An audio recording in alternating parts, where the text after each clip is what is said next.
President Aquino is back home from a successful four-day state visit to Japan. The plane bearing the president and his official delegation arrived in Manila shortly before 6 p.m.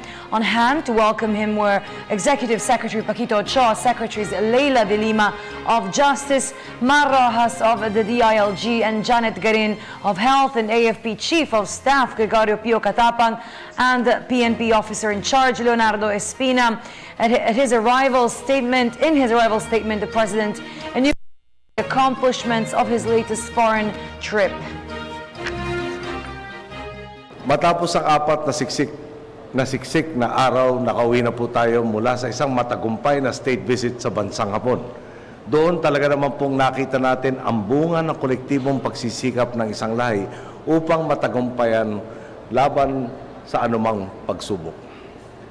Ang totoo nga po, nitong mga nakaraang dekada, nakita natin na sa kabila ng pagharap na sa sariling hamon ay higit pa sa kanilang obligasyon ang ipinarating na tulong sa atin ng bansang Hapon.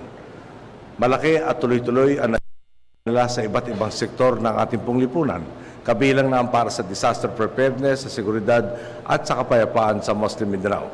Sa mga aktibidad nga po natin sa biyaheng ito, nagpahayag tayo ng taus-pusong pasasalamat sa lahat ng tulong na kanilang naiparating at patuloy na ipinararating. Pinasalamatan natin hindi lamang ang kanilang mga pinunong sina Emperor Akihito at Prime Minister Shinzo Abe, ngunit pati ang kanilang mga business association at media organizations na nakadaw pang palad natin. Sa pagharap din po natin sa kanilang national diet na siyang katumbas ng ating Kongreso, idiniin natin ang ating salamat sa kanilang bansa, sabay na paglilinaw sa posisyon natin sa mga isyu ukol sa seguridad. Inimbita rin po natin silang lalong paigtingin ang ating ugnayan sa kalakalan at sa sektor ng manggagawa. Malaking karangalan ang maimbitahan sa National Diet upang magsalita at talaga nga pong kinagagalak natin ang mainit at positibo nilang pagtanggap sa ating mga sinabi. Ngunit gaya ng lagi natin idinidiin, anumang karangalan o papuring ipinaabot nila ay talaga pong mas marapat na ituon sa inyo ang aking mga boss.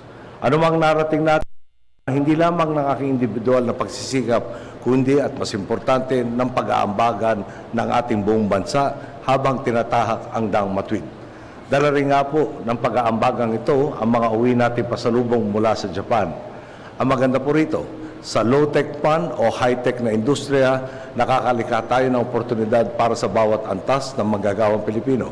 Tingnan po natin, noong Miyerkules, 11 kumpanyang Hapon ang pumirma ng mga letters of intent na magbukas o magpalawak ng operasyon sa ating bansa. Ang nakakatawa po talaga ay kitang-kitang taas na sa value chain itong mga industriyang nagpanata ng kanilang mga investment.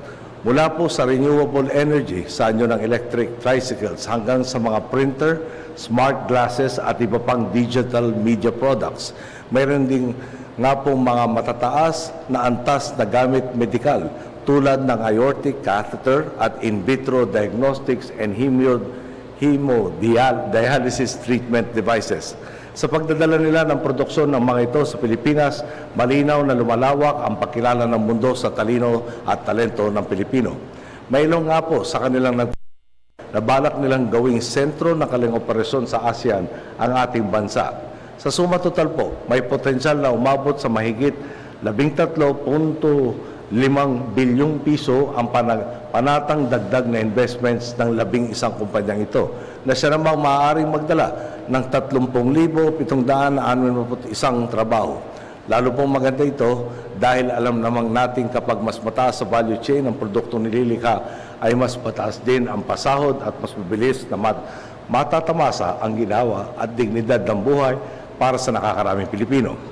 Ang panawagan natin, lalo na sa kabataan, ay mag-aral na mabuti upang talagang masulit ang mga pagkakataong bubukas sa napipintong pagpasok ng mga investments sa ito. Dinihin ko lang po, itong 11 kumpanyang ito ay lumagda na ng letters of intent. Bukod pa po sila sa maraming mga kumpanyang nakausap natin na nagpayag din ng interes at pinag-aaralan na kung paano sila magpapalawak o magsisimulang magpasok ng puhunan sa ating bansa. Halimbawa nito ang kumpanyang Uniqlo. Nakasalukuyan ay may 23 tindahan na sa Pilipinas.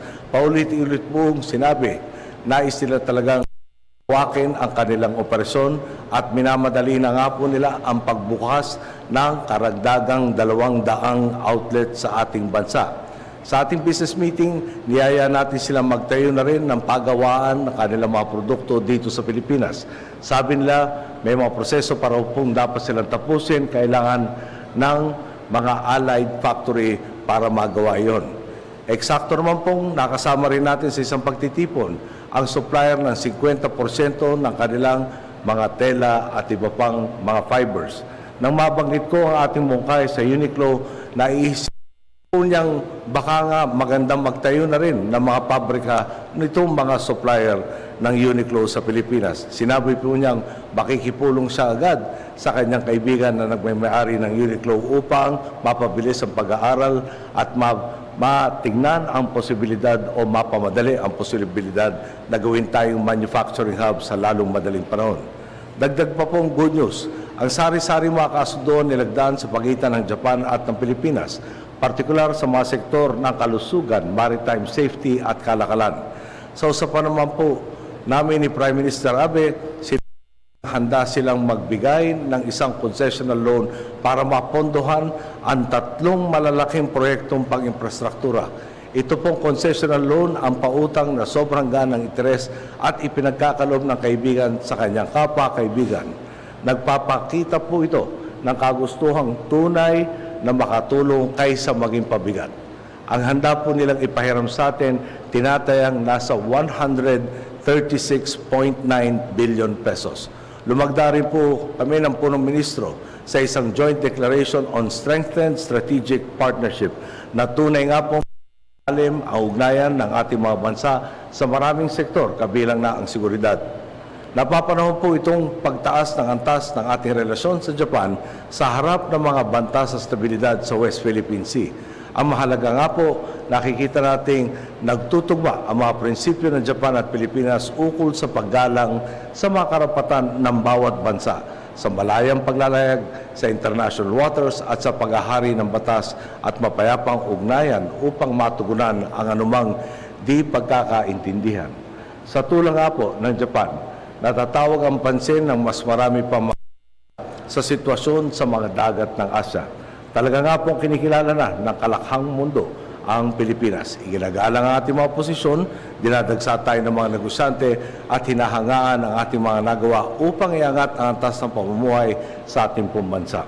Ang totoo nga po, yan, sa ating pakikihalubilo sa mga Hapon, makailang ulit nila tayong tinanong, paano ko raw po masisiguro na ang transformasyong tinatamasa natin ngayon ay magpapatuloy.